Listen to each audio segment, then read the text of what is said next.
kami sudah ngirim surat permohonan audiensi ke pimpinan Komisi 3 DPR RI.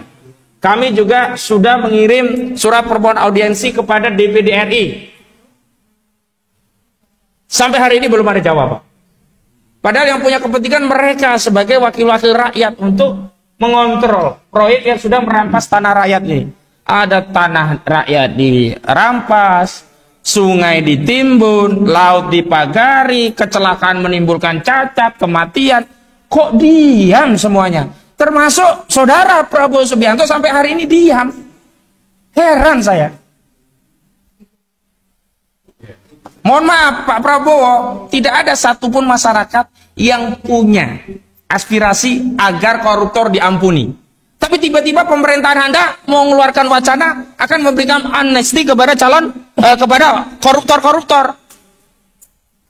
Anda bicara terhadap sesuatu yang tidak dibicarakan oleh rakyat Anda. Hari ini seluruh rakyat membincangkan tentang kezaliman PSN di berbagai wilayah. Tapi kenapa kok tidak ada respon resmi dari negara gitu loh? Saya bertanya, negara ini dibentuk untuk siapa? Untuk melayani rakyat, melindungi rakyat, memenuhi hajat rakyat, atau menjadi pelayan, pelindung, dan memberikan kemaslahatan bagi oligarki? Kalau jawabannya yang kedua, oh ya sudah, kami tidak akan mempertanyakan lagi, karena faktanya negara ini dibuat hanya untuk melayani oligarki. Tetapi kalau itu yang terjadi, tentu kami berhak marah. Kenapa? Karena saat kampanye tidak pernah ada satupun calon presiden yang menyatakan negara ini dibangun untuk kepentingan oligarki. Tidak ada.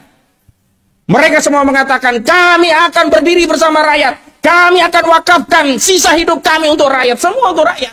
Nah, sekarang kami bertanya, rakyat yang mana? Tenggelam bersama rakyat. Ingin timbul dan tenggelam bersama rakyat gitu loh. Tenggelamnya doang. Mohon maaf, sudah terlalu lama diam. Ada sebagian yang meminta tunda dulu kita, mungkin lagi persiapan, mungkin lagi ambil langkah taktis. Enggak, ini udah terlalu lama, korbannya udah banyak.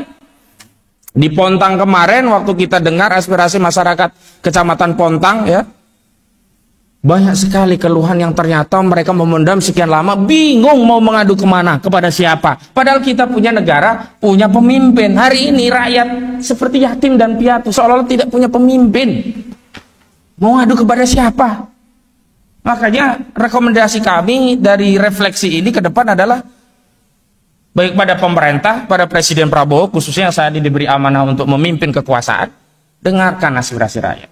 Ingat, kualat kalau membangkang kepada aspirasi rakyat. Kualat. Banyak penguasa itu jatuh karena dia membangkang terhadap aspirasi rakyat.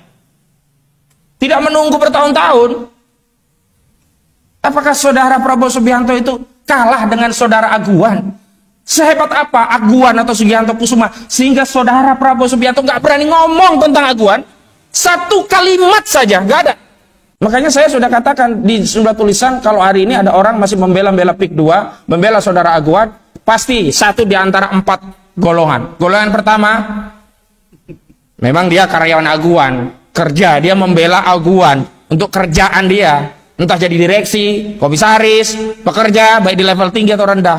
Maka sejatinya dia tidak membela proyek PIK 2, membela pekerjaan dia sendiri, membela perutnya sendiri. Yang kedua, orang-orang yang digaji, dikasih makan, baik sebagai konsultan media, konsultan hukum dan sebagainya oleh Aguan. Dan dia juga bekerja karena dikasih tulang. Kalau nggak ada tulang, nggak mau dia membela PIK 2. Hari ini semua marah pada PIK 2. Yang ketiga, orang-orang baik dari oknum aparat, pejabat, TNI, militer, purnawirawan dan sebagainya yang memang hidupnya menyalak makan dari tulang Aguan.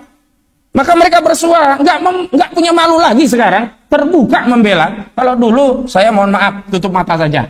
Ada purnawirawan jenderal kerja di oligarki tertentu. Karena mereka membatasi, menjaga marwahnya, nggak membuka diri keluar, ya kita hormatilah, namanya cari makan. Hari ini nggak punya malu, terbuka, terang-terangan membela oligarki.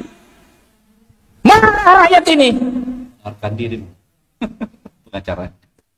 Bahkan ada yang menawarkan, ya. Dan yang keempat, orang yang gila atau setidaknya rusak akalnya. Kenapa? Nggak mungkin di saat masyarakat tergusur, sengsara, menderita, kok dia berpihak kepada oligarki yang rampas tanah. Sudahlah, nggak usah latah ikut pidato mengomentari apa yang terjadi di tengah masyarakat. Kami rakyat itu butuh kebijakan yang pro pada kami. Ukuran sederhana kalau negara ini berpihak kepada rakyat dalam kasus PIK 2 itu adalah segera ya cabut status PSN PIK 2, segera hentikan proyek PIK 2 ini, dan yang ketiga audit seluruh pelaksanaan proyek PIK 2. Karena saya yakin banyak pelanggaran baik secara hukum, ketatanegaraan dan administrasi, termasuk perdata, yang perdatanya hari ini sedang kami gugat di Pengadilan Negeri Jakarta Pusat.